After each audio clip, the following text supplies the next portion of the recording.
We all know it had to happen. Finally getting to test Moto Guzzi's V85TT.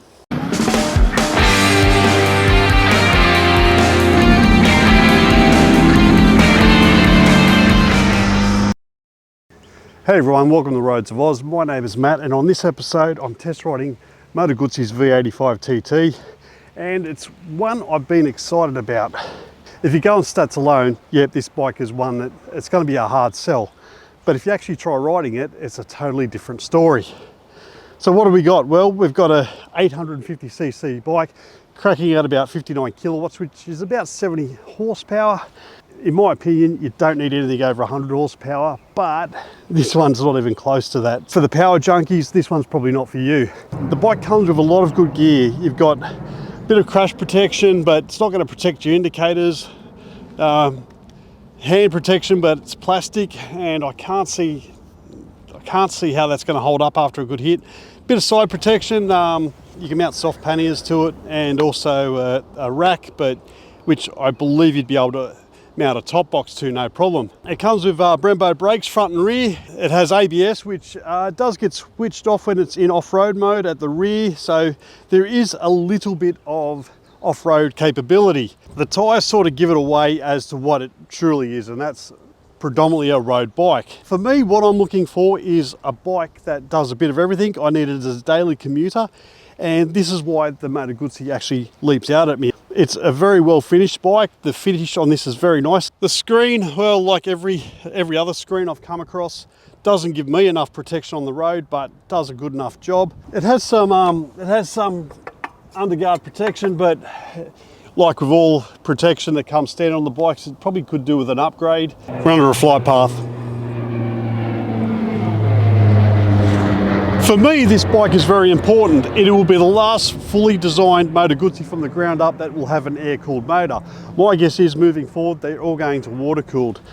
There is a replacement for this coming in the future. We've seen footage at EICMA of the Stelvio, and all it was two wheels, which is probably where Moto Guzzi is at the moment in preparation for it. No, only joking. They've probably got something and they're just trying to gauge interest. All right, so let's start from the top. The colour scheme on the early models was quite controversial, or good talking point. Since the Centauro version comes out, I found the colour schemes are a lot better. They're a lot nicer. Now hopping on the bike, quite a simple, not too bad. Well, my legs, there is enough of a gap there. I'm 6'4", so that's quite comfy. Anyway, we'll turn it on. Beautiful startup. That button's got to be pushed in. Really weird engine cut-off switch, but you get used to it. Anyway, the screen's quite good. Plenty of information there.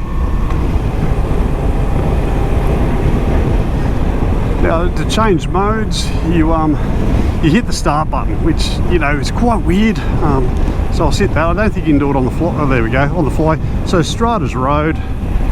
And I find the throttle response is just a little bit doughier, I suppose, which is fine, especially if you're in peak hour traffic. But for getting away quickly, you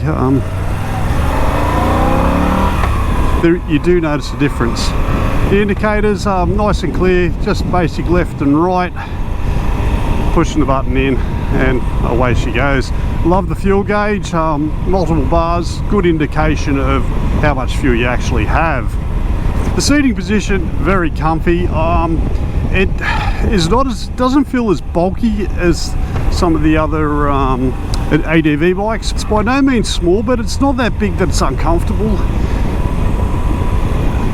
And because I'm looking for a daily rider, this should fit the bill nicely. This isn't a bike for the racetrack or the drag strip. A nice car. The brakes are good, typical Brembo affair. What I did notice, the clutch is super light. It is so nice, and considering it's a cable, which I think is even more impressive. Now, like I was saying, all the switch gear, it's typical Moto Guzzi stuff. A little bit different, but once you get used to it, it's fine. So yeah, look, it's only done 256 kilometers, so I'm going to be a bit nicer on the trying to find neutral. It is a bit of a pain, and you can adjust the ride modes on the fly, which I absolutely love. I think that's very clever.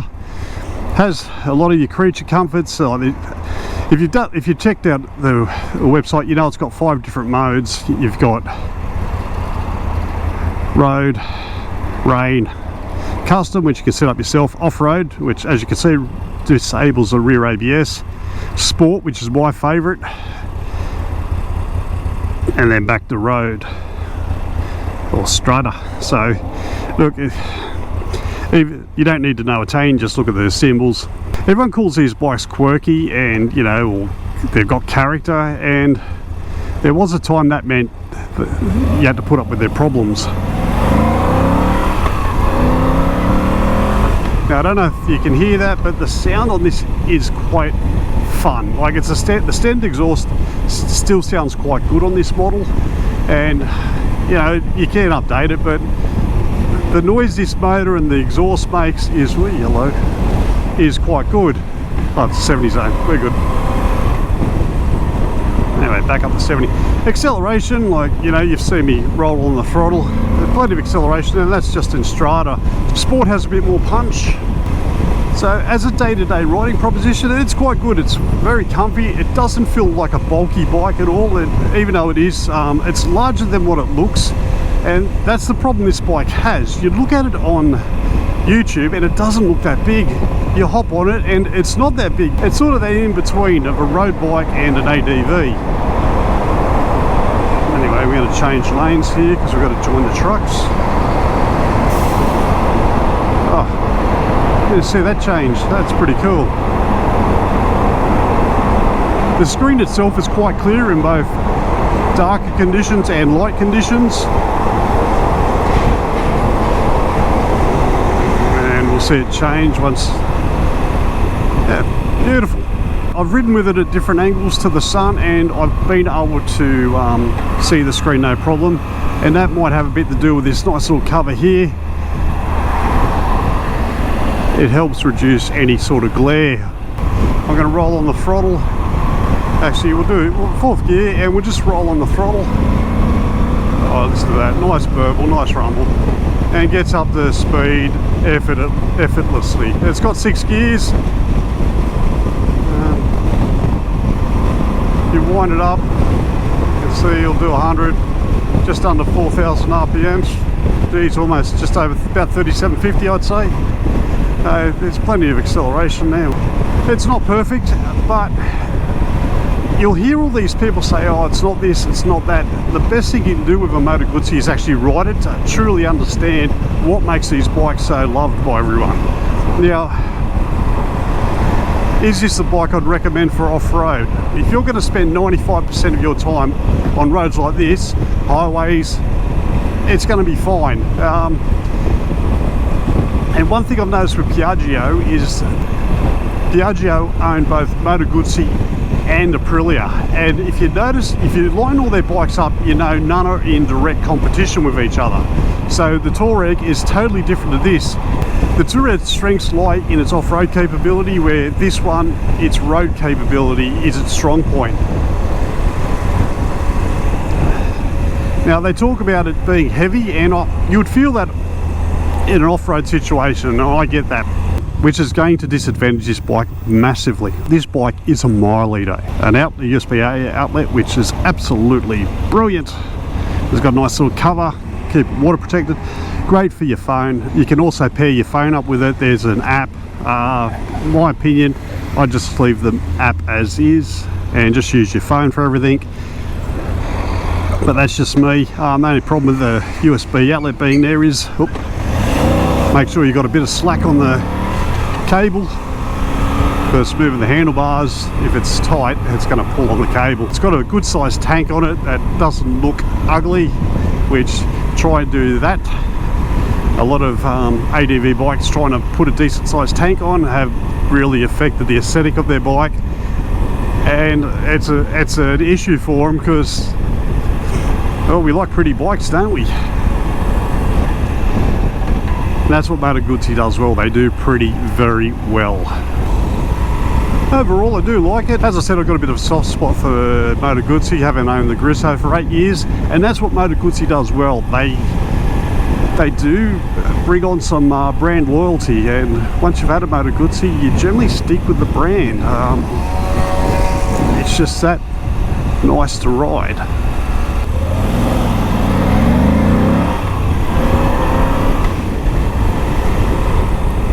Done it easy. This bike's environment is the road, and it's just a big mile eater.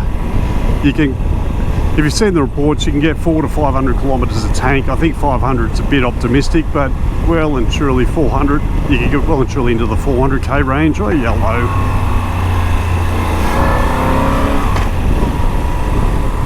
It's a comfy bike. It's easy to, it's very easy to maneuver. Change direction. I'd love to be able to spend a few days with this thing.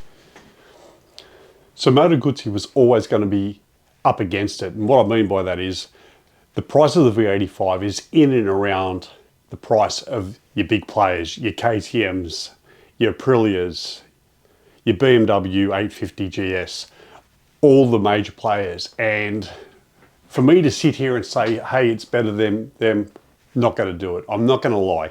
Objectively, on paper, this bike isn't even in the same class as some of those.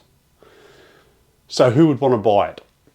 Well, let's look at who has bought it. And over the past couple of years, it's mostly been Moto Guzzi fans, those who absolutely love the brand and enjoy having a modern Moto Guzzi in their fleet. So if they're going to crack out some big kilometers, they've got a bike they can do that on in relative comfort. And the Moto Guzzi is a very comfortable bike. So why would you buy one? Well, the Moto Guzzi actually offers things the others don't. If you look at seat height on paper, you're really doing yourself a disservice. To honestly understand how the actual height of a bike and whether you will fit on it, you actually need to sit on it, because there's other variables such as the width of the seat. And the Moto Guzzi shines here. It's got a very comfy seat, and the seat height isn't intimidating for smaller people.